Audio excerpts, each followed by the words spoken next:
Hello అండి, అందరికీ నమస్కారం. అస్సలం వాలేకుమ్. Welcome to Uzma's world. I'm Uzma Shaikh. Guys, ఈరోజు మా అమ్మ మామిడికాయ తొక్కు పచ్చడి పెట్టిందండి.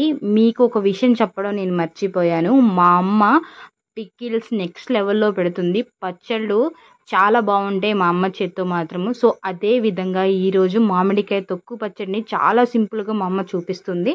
సో స్టార్ట్ చేద్దాము. మేమైతే ఇక్కడ మామిడికాయ ముక్కల్ని ఫస్ట్ టెంక తీసేసి లేతకాయలు అంటారే వాటితో పెడుతుంది.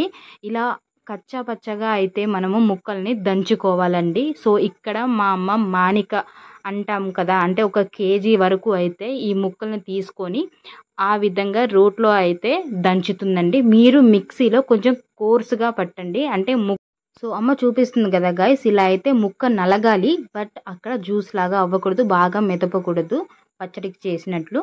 సో ఇక్కడైతే నేను 50 గ్రామ్స్ వరకు అయితే మెంతులు అండ్ 50 గ్రామ్స్ వరకు అయితే ఆవాలు, మెంతుల్ని డ్రై రోస్ట్ చేసింది అమ్మ.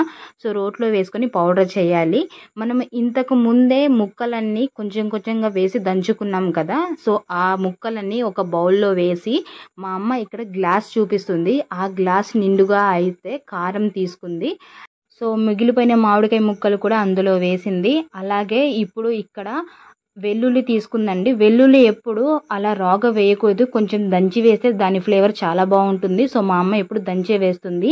ఇందులో 2 స్పూన్స్ వరకు అయితే పసుపు వేసింది. మనం ముందుగా దంచుకున్నాం కదా ఆవాలు, మెంతులు, ఇక్కడ ఒక 2 స్పూన్స్ వరకు అయితే వేస్తుంది. చాలా ఫ్లేవర్గా ఉంటుందండి. కొంచెం ఎక్కువైనా వేసుకుంటే బాగానే ఉంటుంది. ఈ మొత్తం అయితే కలపాలి. సో 1 గ్లాస్ వరకు అయితే కారము, 1/2 గ్లాస్ వరకు అయితే ఉప్పు వేయాలి.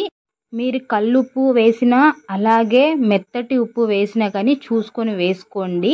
మన ముక్కకి తగ్గట్టుగా అండ్ కారానికి తగ్గట్టుగా వేసుకోండి. ఇక్కడైతే 1/2 ప్యాకెట్ వరకు అయితే మేము పల్లి ఆయిల్ వేస్తున్నాము. ఆయిల్ మొత్తం ఒకేసారి వేయకూడదండి, కొంచెం కొంచెంగా వేస్తూ ఉప్పు, కారము అండ్ వెల్లుల్లి ఈ ముక్కలు మొత్తము కలిసే విధంగా అయితే కలుపుకోవాలి. పచ్చళ్ళలోకి ఎప్పుడూను పల్లి ఆయిలే యూస్ చేయాలండి.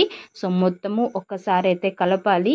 ఈ ఆయిల్ సరిపోదండి, ఇంకా వేయాలి. బట్ కొంచెం కొంచెంగా కలుపుతూ వేయాలన్నమాట. సో ఇదే విధంగా మళ్ళీ అమ్మ ఆయిల్ వేస్తుంది చూడండి. ముక్కలో ఆయిల్ తేలే ఉండాలండి పైకి. అదే కాకుండా ఆవకాయలో ఆయిల్ ఎక్కువగానే పడుతుంది అండ్ ముక్క ఖరాబ్ అవ్వదు. అండ్ ఈ ఆయిల్ వల్ల కూడా కారానికి చాలా టేస్ట్ వస్తుంది, పల్లి ఆయిల్ కాబట్టి. సో ఇంతేనండి, సింపుల్. చాలామంది అయితే దీన్ని తాలింపు వేస్తారు. ఇది సంవత్సరాల వరకు స్టోర్ ఉంటుంది కాబట్టి మేమైతే తాలింపు వేయమండి. తాలింపు స్టార్టింగ్ బాగానే ఉంటుంది, తర్వాత తాలింపు ఒక టైప్ ఆఫ్ స్మెల్ వస్తుంది. సో అప్పటికప్పుడు చేసుకుంటే ఓకే, బట్ సంవత్సరాలు నిల్వ ఉండాలి కాబట్టి మేమైతే తాలింపు వేయము. పచ్చడి మొత్తం అయిపోయి కలిపే స్టేజ్లో కూడా అమ్మ ఇంకొకసారి కొలత చూపిస్తుంది చూడండి. ఏ గ్లాస్తో అయితే కారం తీసుకున్నామో అదే గ్లాస్తో 1/2 వరకు అయితే మనం ఉప్పు వేసుకోవాలి. ఈ కొలత అయితే మస్ట్ అండ్ షుడ్ అండి. సో ఈ తొక్కు పచ్చడి అనేది సంవత్సరం వరకు కూడా మనం నిల్వ పెట్టుకోవచ్చు. బయట ఉంటే ఖరాబ్ అవుతుంది అని కూడా లేదు. ఇంకా కలర్ చేంజ్ అవ్వకుండా టేస్ట్ అలాగే ఉండాలి అంటే మీరైతే ఫ్రీజర్లో పెట్టి స్టోర్ చేసుకోండి. సో ఇది అండి మామిడికాయ తొక్కు పచ్చడి. చూసారా ఎంత సింపుల్ వేలో మా అమ్మ మీకు చూపించిందో. ఈ తొక్కు పచ్చడి మీకు ఎలా ఉంది అనేది నాకు కామెంట్ చేసి చెప్పండి. మన ఛానల్ అయితే సబ్స్క్రైబ్ చేయండి.